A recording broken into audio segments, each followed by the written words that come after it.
Hi friends, welcome back to our channel. డాబా స్టైల్లో egg curry ఇంట్లోనే ఇలా చాలా సింపుల్గా చేసుకోవచ్చు. ఇది బగారా రైస్లో కానీ, రోటీలో కానీ, చపాతీలో కానీ చాలా బాగుంటుంది.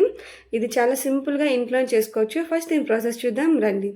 ఫస్ట్ ఒక ప్యాన్లో ఆయిల్ తీసుకొని 2 మీడియం సైజ్ ఉల్లిపాయలని సన్నగా తరిగి బాగా ఫ్రై చేశాను. ఉల్లిపాయలు అనేవి 50% ఫ్రై అయిన తర్వాత అందులోనే 2 మీడియం సైజు టమాటాలను కూడా వేసుకొని అది కూడా 50% వరకు బాగా ఫ్రై చేసుకున్నాను. ఆ తర్వాత అవి చల్లారిన తర్వాత మిక్సీ జార్లో తీసుకోండి. ఇలా మిక్సీ జార్లోకి తీసుకున్న తర్వాత అందులోనే వెల్లుల్లి, అలాగే అల్లం, 2-3 జీడి పలుకులు, అలాగే కొంచెం ధనియాలు వేసుకొని కచ్చబచ్చగా గ్రైండ్ చేసుకోండి. ఇప్పుడు అదే ప్యాన్లో గుడ్లు వేసుకొని ఫ్రై చేద్దాము.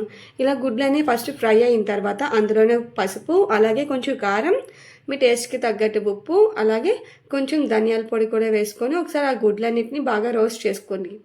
మరీ ఎక్కువగా రోస్ట్ చేయకండి, నార్మల్గా రోస్ట్ చేసుకుంటే సరిపోతుంది. ఇలా ఎగ్స్ అనేవి బాగా ఫ్రై అయ్యాయి కదా, ఇప్పుడు వాటిని ఒక ప్లేట్లోకి తీసుకుందాం.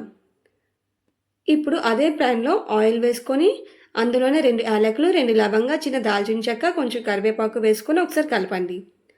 ఇప్పుడు అందులోనే కొంచెం పసుపు, అలాగే టేస్ట్కి తగ్గట్టు కారం, అలాగే కొంచెం ధనియాల పొడి, అలాగే కొంచెం చాట్ మసాలా, అలాగే కొంచెం గరం మసాలా, మీ టేస్ట్కి తగ్గట్టు ఉప్పు కూడా వేసుకొని దాన్ని బాగా ఫ్రై చేయండి.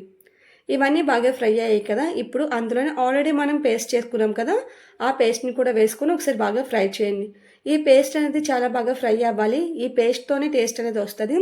ఇలా ఆయిల్ అనేది సపరేట్ అయినప్పుడు మనం సిమ్లో పెట్టుకొని 2 టేబుల్ స్పూన్ల పెరుగు వేసుకోండి. పెరుగు అనేది సిమ్లో పెట్టుకొని మాత్రమే వేసుకోండి. అది కూడా ఒకసారి ఫ్రై చేసి అందులో 1 గ్లాస్ వాటర్ వేసుకోండి. ఇలా 1 గ్లాస్ వాటర్ వేసుకొని ఒకసారి అడుగు మాడిపోకుండా ఒకసారి కలిపేసి అది కొంచెం ఉడుకుతున్నప్పుడు 2 పచ్చిమిర్చిని కూడా వేసుకోండి. ఇలా పచ్చిమిర్చి వేయడం వల్ల ఫ్లేవర్ బాగుంటుంది. అది దగ్గర పడిన తర్వాత గుడ్లు వేసుకొని మూత పెట్టి సిమ్లోనే ఒక 2 మినిట్స్ ఉంచారంటే దగ్గర పడుతుంది. లాస్ట్లో కొత్తిమీర వేసుకొని స్టవ్ ఆఫ్ చేసుకోండి. అంతేనండి, చాలా సింపుల్గా ఇంట్లోనే చేసుకోవచ్చు. ఇది చాలా బాగుంటుంది టేస్ట్ అయితే. ఇది రోటీలో కానీ, చపాతీలో కానీ, అలాగే బగారా రైస్లో కానీ, వైట్ రైస్లో కానీ భలే ఉంటుంది. చూస్తేనే నోరు ఊరిపోతుంది కదా, టేస్ట్ కూడా అంతే బాగుంటుంది. ఒకసారి ఖచ్చితంగా ట్రై చేయండి. మన ఛానల్ ఎవరైనా ఫస్ట్ టైం చూస్తుంటే సబ్స్క్రైబ్ చేయండి, వీడియోకి లైక్